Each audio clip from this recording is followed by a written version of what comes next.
మీతో అనిపించారు భారత్ మాతాకి జై. ప్రపంచంలో మనం సుపీరియర్ టెక్నాలజీగా భావిస్తున్నటువంటి ఒక దేశం అమెరికా. అమెరికాలో ఒక రచయిత ఉన్నాడు, విల్ డ్యూరెంట్ ఆయన పేరు. ఆయన చెప్తాడు, ప్రపంచంలో మానవ జాతికి పుట్టినిల్లు భారతదేశం.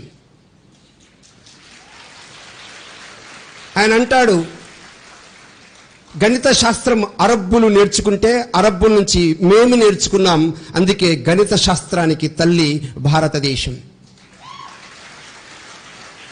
బౌద్ధం కరుణ దయ సమతల గురించి చెబితే ఆ కరుణ దయ సమతల్ని మా మతాల్లో మేము పొందుపరుచుకున్నాం, అందుకే అన్ని మతాలకు తల్లి భారతదేశం.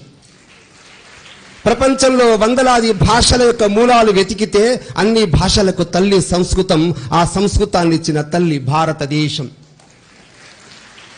ప్రపంచంలో రాజులు వచ్చారు, రాజ్యాలు వచ్చాయి.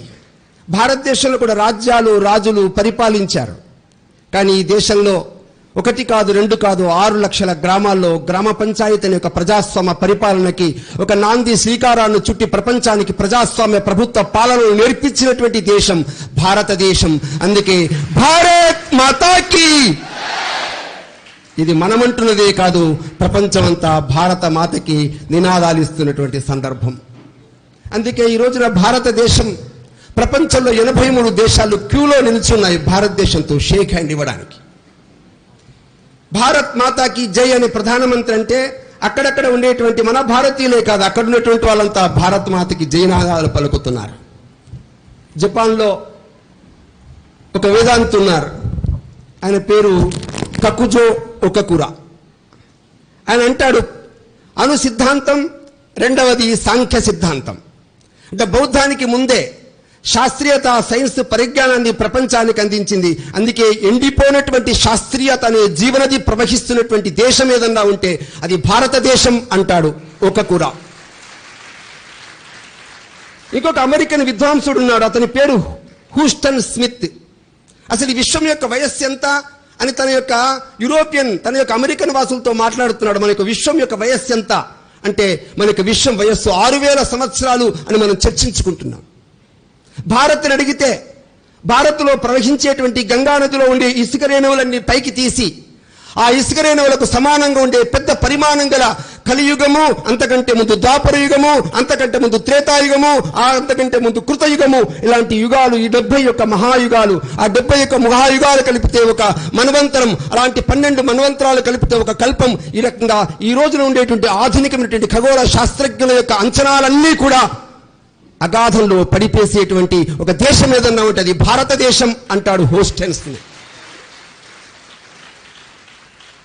ఒక జర్మనీ తత్వవేత్త ఉన్నాడు, అతని పేరు హెన్రిచ్ హీన్.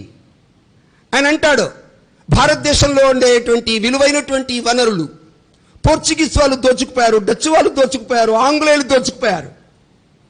వాళ్ళందరూ ఓడల మీద ఓడల విధంగా తరలించుకుపోతుంటే మేము కూర్చున్నాం, అలాగే చూస్తూ ఉన్నాం. మాకు అనిపించింది ఇవి తరలించుకుపోవాలని చెప్పేసి, కానీ మా నిధుల్ని తరలించుకుపోవాలని మాకు అనిపించలేదు. ఈ దేశం నుండి జ్ఞాన సంపదని దోచుకోవాలనిపించింది, ఆధ్యాత్మిక శక్తిని దోచుకోవాలనిపించింది అంటాడు ఆ యొక్క జర్మనీ తత్వవేత్త. అందుకే ఆ జర్మనీ వాళ్ళు వేదాలు చదివారు, అధ్యయనం చేశారు. వాళ్ళ యొక్క దేశంలో ఉండేటువంటి సైన్స్, వాళ్ళ దేశంలో ఉండే రక్షణ రంగంలో ఒక అద్భుతాలను నిర్మాణం చేసేటువంటి జర్మనీ దేశం మనకు కనిపిస్తుంది. ఒక మహిళ ఉంది, ఆమె పేరు క్వీన్ ఫ్రెడరికా. గ్రీక్ రాజు యొక్క భార్య, గ్రీక్ రాజు కింగ్ పాల్ అనే ఉండేవాడు, అతని యొక్క భార్య. ఆమె అంటుంది, అసలు మీ యొక్క భారతదేశాన్ని చూస్తే నాకు ఈర్ష్య అనిపిస్తుంది, మీ జ్ఞాన సంపదను చూస్తే అసూయ అనిపిస్తుంది. ఎందుకంటే నేను పుట్టింది గ్రీక్ దేశంలో, కానీ నా ఆత్మ మాత్రం భారతదేశంలో తిరుగుతుంది అంటుంది ఫ్రెడరికా. అందుకే ప్రపంచంలో ఒకరు కాదు, ఇద్దరు కాదు, కేవలం మనం కాదు, ప్రపంచమంతా భారతదేశాన్ని లోతుగా అధ్యయనం చేస్తున్నటువంటి వేళ ఈ దేశంలో పుట్టినందుకు సిగ్గుపడాలా